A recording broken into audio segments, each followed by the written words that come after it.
Today on Blue 58, with the Packers' first preseason game just days away, it's time to start speculating as to who's going to be on the final 53-man roster. Who's in, who's out, and who's on the bubble. We've got it all for you right here. Blue 58! Hello and welcome to another episode of Blue 58, the one and only podcast of thepowersweep.com. I am your host, John Meerdink. Very happy to be with you here for another episode. Before we dive into the meat of the content today, we're going to talk through a few of the notable storylines that have emerged since we were last together. But first, a bit of a public service announcement for this time of year. It is heading towards mid-August here in Northwest Ohio, which means that our good friends, the annual cicadas, have stopped by. So if you hear a little bit of that in the background, that's what it is. Can only do so much to get that out of the recording this time of year. So if you hear that, just picture yourself in my backyard. You're with me on my back deck. You know, if you would like to partake in a beverage, you can do that as well. We've got all sorts of stuff for you if you want to dive into that. Heck, maybe we'll even make a fire in the fire pit, and we can just sit there together. We'll talk through what's going on in training camp or whatever else is on your mind. It'll be a good time. Nice, relaxing summer evening. Okay, maybe that's a bit much, but I got a new toy, and it's fun to play with it. Make sound effects. It's very relaxing. Anyway, training camp storyline since we've last been together. Running back battle seems to be heating up a little bit, and it seems to be narrowed down already to Kylan Hill versus Patrick Taylor. And judging by reports out of training camp, Hill seems to be a little bit ahead, but I'm willing to withhold judgment until we see these guys in actual action in pads running up and down the field. Hill does seem to have a little bit of an inside track, judging by Maurice Drayton's comments as to trying him as a kick returner on special teams. If you can contribute on special teams, that's never going to hurt you in terms of making a roster. But I will be very interested to watch this training camp battle unfold, especially because it's the best kind of training camp battle, a low-consequence one where we're going to get a definitive resolution, but one that ultimately doesn't matter because it's for the third-string running back job, and the Packers have two pretty good running backs ahead of whoever it is, Hill or Taylor, or heck, even Dexter Williams. Jordan Love had his first real visible on-field performance Saturday night in the family night scrimmage. Difficult to watch, not Love in particular, the family night scrimmage. In fact, I've only seen clips on social media, unable to watch it, being out of state as we are. But he was a little bit up and down, and that is not entirely surprising. I think that's basically what we would expect from Jordan Love, having not played in a real game of any kind in almost 2 years now. The weird thing I've seen coming out of this development in terms of his play and getting to see him play is that there have been people framing this as, all the doubters were wrong about his arm talent. Look, nobody ever doubted his arm. That was the entire selling point on Jordan Love basically from the beginning, was that he had an incredible arm talent, and that's what made him worthy of a first-round pick, whether it was the Packers or somebody else. All along, though, people have questions about his accuracy and his decision-making, both of which look suspect in the things that I've seen. But it was nice to see him on the field nonetheless, and it'll be even more interesting to see him in something resembling a live fire situation.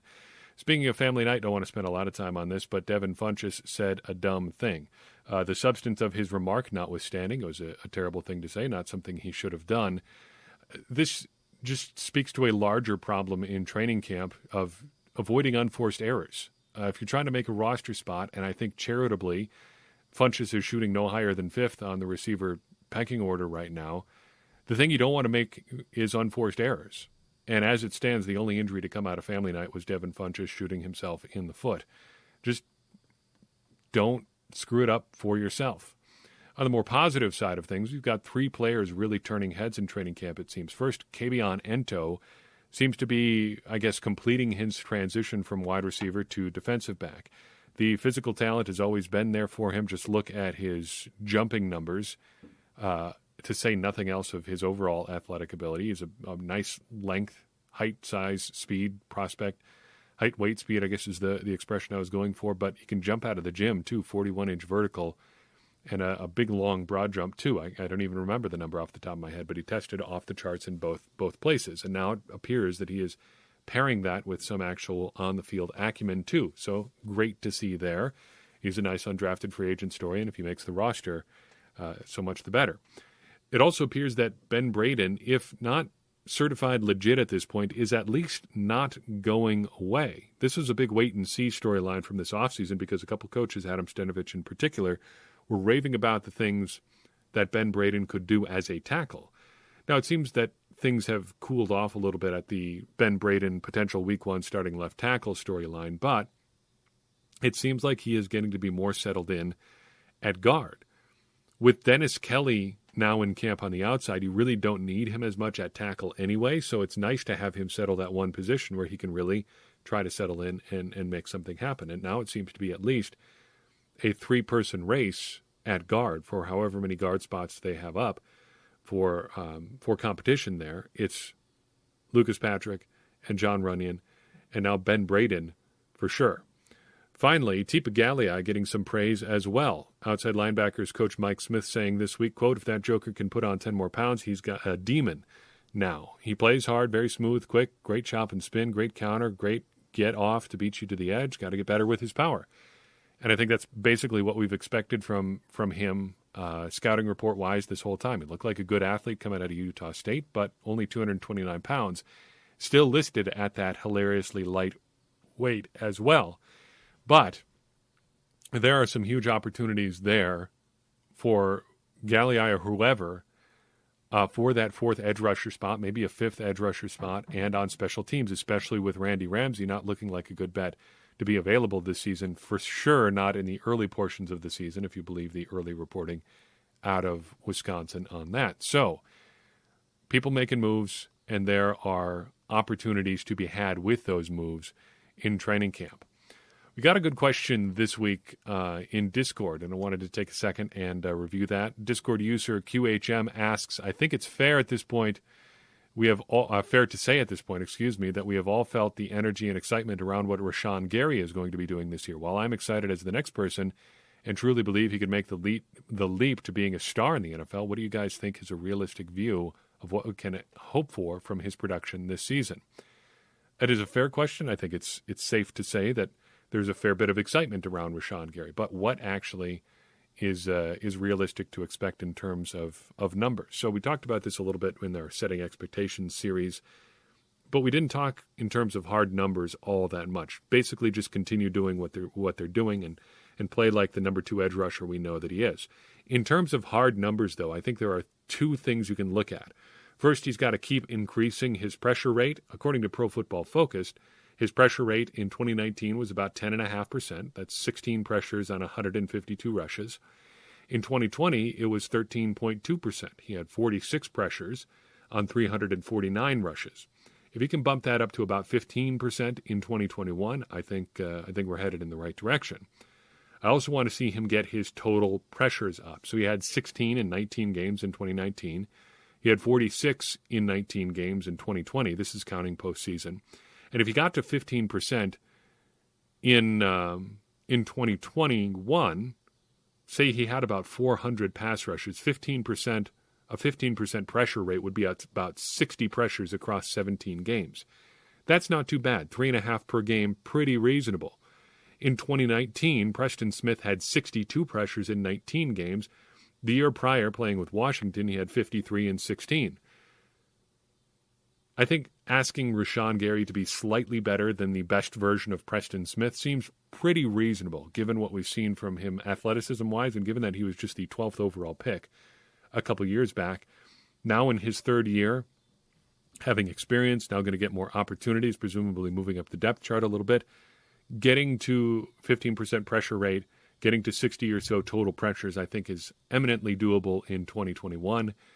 And if he can do those things, the counting stats are going to start to go up. The tackles for loss, the sacks, those splash plays, those are going to go up too. They'll come along with those numbers continuing to trend in the right number or in the right direction from Rashan Gary. This should show how achievable things are for Gary because he's done things in the past that are not all that dissimilar. It's just been limited by the number of opportunities that he's had.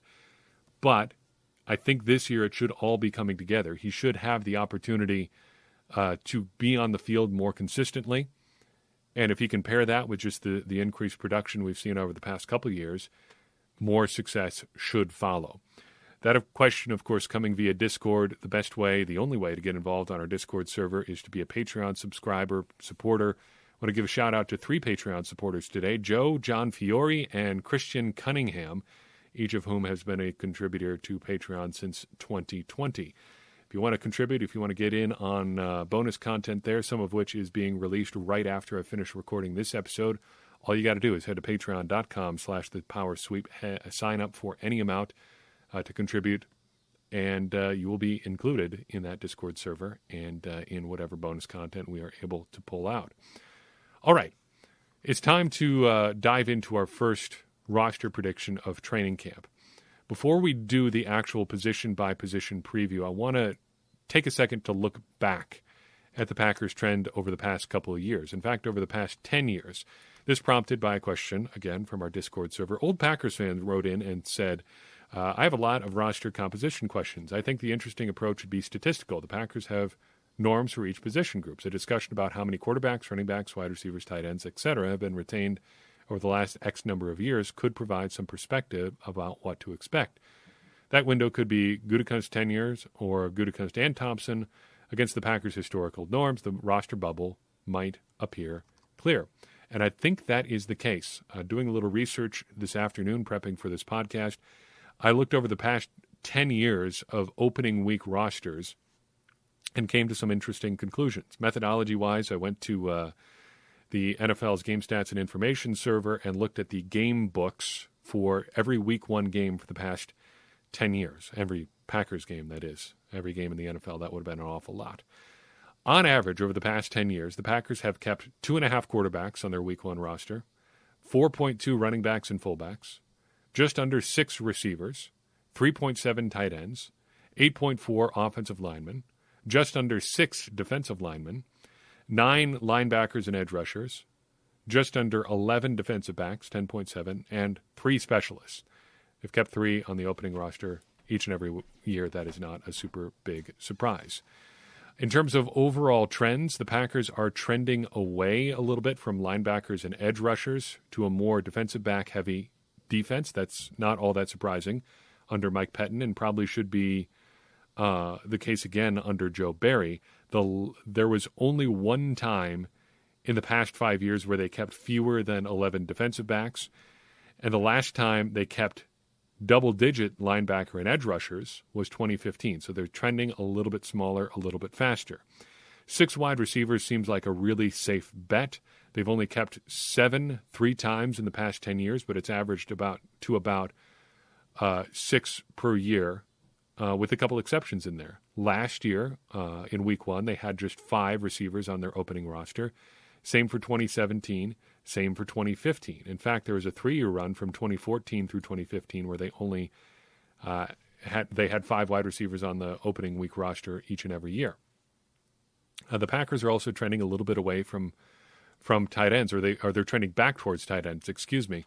They had 4 last year and 2 of the last 3 years. For the late McCarthy tenure, they had 3 tight ends on the roster most years. 15, 16, and 17, they had just 3 tight ends on the final roster, the opening roster of the year. And the Packers also, it's a pretty safe bet that they will have 9 offensive linemen on their Week 1 roster. They've had that each of the last 4 years, and historically, there have only been 2 times in the past, 4 times, in the past 10 years where they've had fewer than 9. Only 1 time in the past 6 years has that happened, though. So that's the overall trends. In terms of Week 1, I feel pretty good about these predictions. Obviously, if injuries rear up this year again, these will change a little bit. And we have things going a little bit differently this year in that there are 3 roster cut-down dates after each of the 3 preseason games. So they'll have a game this weekend, then they'll have their first cut-down, then they'll have a second game, and then another one, and then the final one after the 3rd preseason game. Yep, that is how 3 cut-down dates work, John, obviously. All right, offense first, then defense. I've got the Packers sticking with 2 quarterbacks. This was my post-NFL draft prediction. Sticking with it here. As nice a story as Kurt Benkert is, I think it's going to be Aaron Rodgers and Jordan Love alone on the 53-man roster with Benkert on the practice squad. At running back, I think it's going to be 3. There are no traditional fullbacks on the roster, though you could count say, a guy like Josiah DeGuara as a fullback if you really want to. Dominique Daphne probably too, but we've been over that before. They're tight ends technically, but will do some fullback-like things. With that in mind, I think the three backs the Packers keep are Aaron Jones, A.J. Dillon, and Kylan Hill. I think Kylan Hill is going to get the benefit of the doubt, unless proven otherwise by Patrick Taylor and Dexter Williams, and that hurts a little bit to say as somebody who's been a Patrick Taylor fan for a while now. Wide receivers, this is the contentious one right now. There are three guys fighting for, I think, the sixth spot here, and I think the sixth spot is going to go to Juwan Winfrey. The other five receivers should be pretty obvious: Devontae Adams, Marquez Valdes-Scantling, Alan Lazard, Randall Cobb, and Amari Rodgers. Not a big surprise there. I think everybody understands those five guys are as big a lock as you pretty much can be in the preseason. Barring injury, those guys are going to be on the roster. You're not cutting Devontae Adams. MVS is completely unique on the roster. Alan Lazard is also fairly unique. Cobb is here at the request of Assistant General Manager Aaron Rodgers, and of course Amari Rodgers, a third-round pick this year, and he is looking good in camp. It would be a huge historical outlier for him to be cut anyway, but he would have to be pretty darn bad to justify being cut at this point, given that it sounds like he's been performing pretty well. At tight end, I think it's four. Isaac Nauta's making a push, but I don't think he's going to do it given what's ahead of him. Jace Sternberger actually gets a bit of a break here. His suspension may save him a roster spot. The Packers can kick the can on making a decision on him down the road a ways. That leaves them with four guys, I think, that are going to make the roster, though. It's going to be Robert Tonyan, Mercedes Lewis, Josiah DeGuara, and Dominique Daphne. It could be Nauta, but I think Daphne's got the inside track, given how he performed last year, and I think he's a better athlete overall than his other counterpart there at tight end. Bronson Kaufusi would be a nice story, but I think that's a big ask, given what else the Packers have at the position. Just look at the breakdown there. You've got the big receiver type in Tonyan, you've got the blocker in Lewis, and you've got your two H-back types in whatever combination you want between DeGuara, Daphne, and Nauta. Where does Bronson Kaufusi fit in there? It really doesn't look like he's got a spot. Offensive line, we've had a couple developments here since the last time we talked. I still think David Bakhtiari starts the year on the physically unable to perform list, or maybe injured reserve with a couple maneuvers following that. But it's going to be Bakhtiari on the outside, at least for right now, so not on the week one roster. Other than that, I think it's Elton Jenkins at left tackle, John Runyon or Ben Braden at left guard, Josh Myers at center, Lucas Patrick or Ben Braden or John Runyon at right guard, and Billy Turner at right tackle. So there you've got, I guess, technically six guys already, because you got your starting five and then whatever guard is in there as well, Braden, Patrick, or Runyon. But then beyond them, I think it's going to be Royce Newman, Dennis Kelly, and I think Yosh Nijman gets one more look here as the ninth offensive lineman, though I have not heard a single thing about him in camp so far. There are two changes since the last time we spoke here. Simon Stepanak has retired, and I think Cole Van Lanen is just going to end up on the practice squad here because he's probably a guard at this point, and with Braden ahead of him and Royce Newman being a higher draft pick this year and also having probably a little bit more tackle ability than Van Lanen does, I think Van Lanen ends up on the outside looking in. So your four backups would be Royce Newman, Ben Braden, Dennis Kelly, and Yosh Nijman. On the defensive line, I think they've got five here. Kenny Clark, Dean Lowry, and Kingsley Keke will be your nominal starters in the 3-4 base, and Tyler Lancaster and TJ Slayton will be the guys beyond that. Josh Avery, I think, is going to make a real push here in the preseason, so I think maybe watch for him to try to steal a roster spot there. If somebody gets bumped, it's probably Tyler Lancaster, and Avery is the most similar to him, a big-bodied, good testing player. Lancaster, I think, is the fifth of those five guys, just given what we've seen from him over the past couple of years, and he's certainly not going to bump off TJ Slayton. So if there's somebody fighting for a roster spot, it is Lancaster. Right now I've got 5 at outside linebacker and 4 at inside linebacker, bringing the total up to 9 for those two positions, sticking with the Packers' historical average there. Za'Darius Smith and Rashan Gary are your starters at the nominal outside linebacker position, edge rusher, whatever you want to call it. Those two are your top guys. Preston Smith, the number 3 after that. Then it gets interesting. I like Jonathan Garvin as a ready-made replacement for Randy Ramsey. He already played a similar role to Ramsey last year, so why not just bump him in for that spot this year? Beyond him, though, I think Tipa Galeai is your fifth or fourth edge rusher, depending how the depth chart shakes out. But I like him as the next man up in that situation and might have even made it outright. But I think it's those two for the fourth and fifth edge rushers. At inside backer, Devondre Campbell and Chris Barnes are probably your starters. And then I think Isaiah McDuffie and Ty Summers take it from there. Kamal Martin would be a somewhat surprising cut at this point, but if they're already shifting him around position-wise, I don't think that bodes too well for him here in his second year. If you're already playing let's see if we can switch him to a different position and get a little bit more out of him game, I think you're behind the eight ball there already as a second-year player. So I don't think the odds are very strongly in favor of Kamal Martin there, and right now I'd say he's on the outside looking in. At corner, I think your six are going to be Jair Alexander, Eric Stokes, Kevin King, Chandon Sullivan, Shamar Jean-Charles, and Kadar Holman. I think Holman is still ahead of Ento at this point, but I'm willing to be wrong on that, and I think that'll be the thing to watch on special teams, especially here in the early going. Is it Holman or is it Ento playing those special teams reps? Finally, at safety, I've got six guys sticking around, so that would bring us to a total of 12 defensive backs. Adrian Amos and Darnell Savage are your starters. Then Will Redmond, Vernon Scott and Henry Black, and Christian Uphoff making it as an undrafted free agent rookie. You might be able to swap Innis Gaines in there for one of those back four guys. He seems to be making a push lately in camp, but right now I'm standing pat with those six guys, so 12 defensive backs in total. I've got 24 offense, 26 defense, and 3 specialists. The one special teams competition seems to have been resolved, so that leaves us with J.K. Scott, Mason Crosby, and Hunter Bradley. Things could still sort out a little bit differently with J.K. Scott, but I still think he is ahead of Ryan Winslow, just being the incumbent there. Mason Crosby is not in a real roster competition, and then Hunter Bradley saw his only competition released this week. So I guess that tells the story there at long snapper, barring some unseen developments down the stretch here in camp. So that's my prediction. I will have an article up at thepowersweep.com at some point in the next couple of days, writing all this out for you to take a look there. But what do you think? Right, wrong, good, bad, indifferent? What do you think? I would love to hear your thoughts on this and interact with your predictions as well, because that's what this time of the year is all about.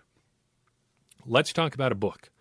Blood, Sweat, and Chalk, Chapter 14, talks about the Air Raid offense.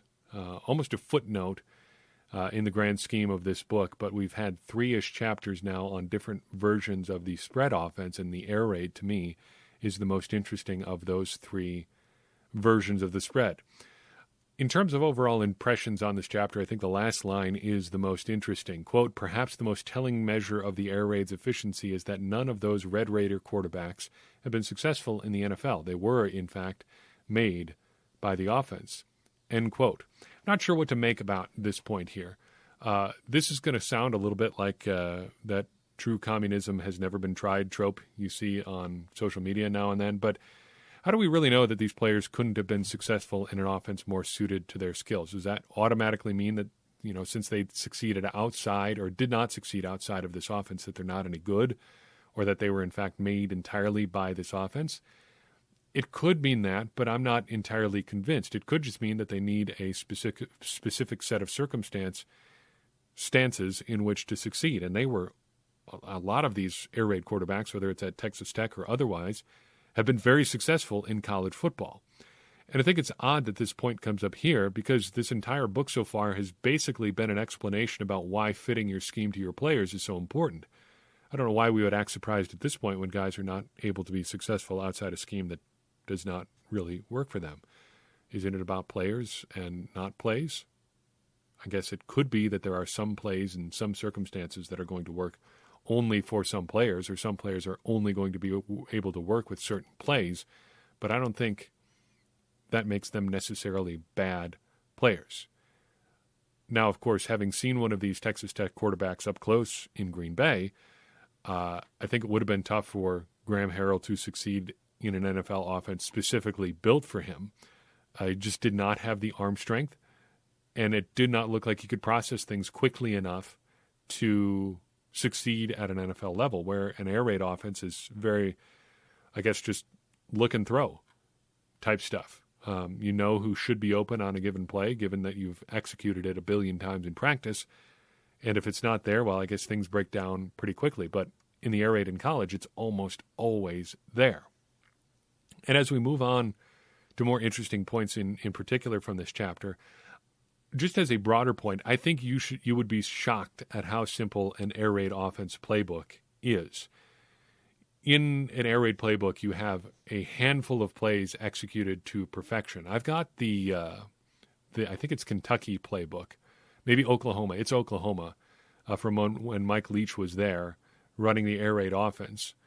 Got it from footballxos.com. You should look that site up if you haven't. There's a great resource of playbooks there. But this one is worth a look through because there's only like a dozen plays or so in it. But it's all about executing those plays to perfection. And this gives me another opportunity to recommend the excellent book, The Perfect Pass by S.C. Gwynn. It's all about the development of the air raid offense, specifically how Hal Mumme and Mike Leach developed it over their college career, both together and separately in various coaching stops throughout most of the southern parts of the United States.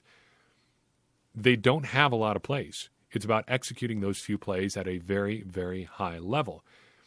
And the air raid, I think, is one of the first real attempts of boiling football down to math.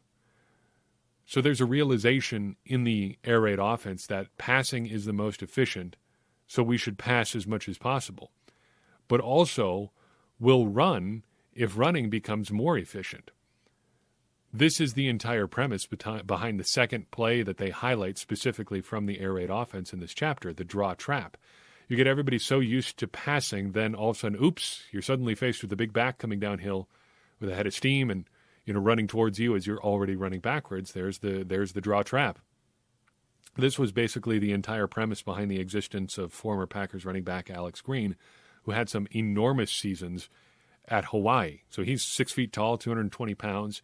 And his I guess for the balance of his career at Hawaii, he averaged 7.1 yards per carry running out of a spread look. I guess technically with June Jones or his successor there, it would have been a run-and-shoot type offense, but it's the same sort of principle.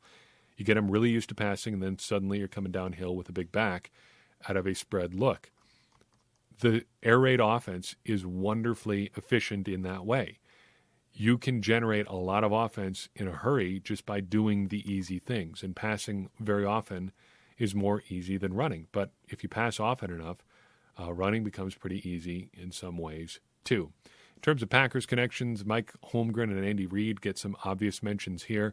Holmgren, I think more interesting of the two, he spent a lot of time at BYU. He was hired by Norm Chow and learned under Lavelle Edwards there, and was able to apply a lot of his knowledge to what he did down the road with Bill Walsh, with the 49ers there, and then ultimately with the Green Bay Packers and beyond, winning a Super Bowl for his trouble with the Packers. You also get a mention of Lindy Infante, who got interviewed by Mike Leach about something he didn't even invent, the smash passing concept, which is great. It was a great nugget because I think it shows just how things spread in the NFL. Because Mike Leach sees the Packers running smash and it works, so he also sees the 49ers running it, and he goes and asks Lindy Infante about it, and he's like, I'm happy to tell you, but I think we got it from the 49ers too, and these ideas just spread. People just ask each other what's going on, and that's how ideas work their way through the football world. That's been one of my takeaways, my favorite takeaways from rereading this book, is ideas can spread, and they spread quickly, and they really shape the game quickly through that spread. That's all I've got for you on this episode of Blue 58. I appreciate you listening in. I appreciate you sticking around for this longer episode. 30 minutes and counting. That's good stuff. It's been a lot of fun. If you enjoyed this episode and you think somebody else would enjoy it as well, it'd mean a lot to me if you would share it. That is the number one way we grow, is through your sharing of the episodes, your word-of-mouth advertising. That gets more people to listen to the show and get involved in this conversation we're having about the Green Bay Packers, which is a great way for all of us, me included, to become smarter Packers fans. And as I always say, smarter Packers fans are better Packers fans, and better Packers fans are what we all want to be. I'm your host, John Meerdink. We will see you next time on Blue 58.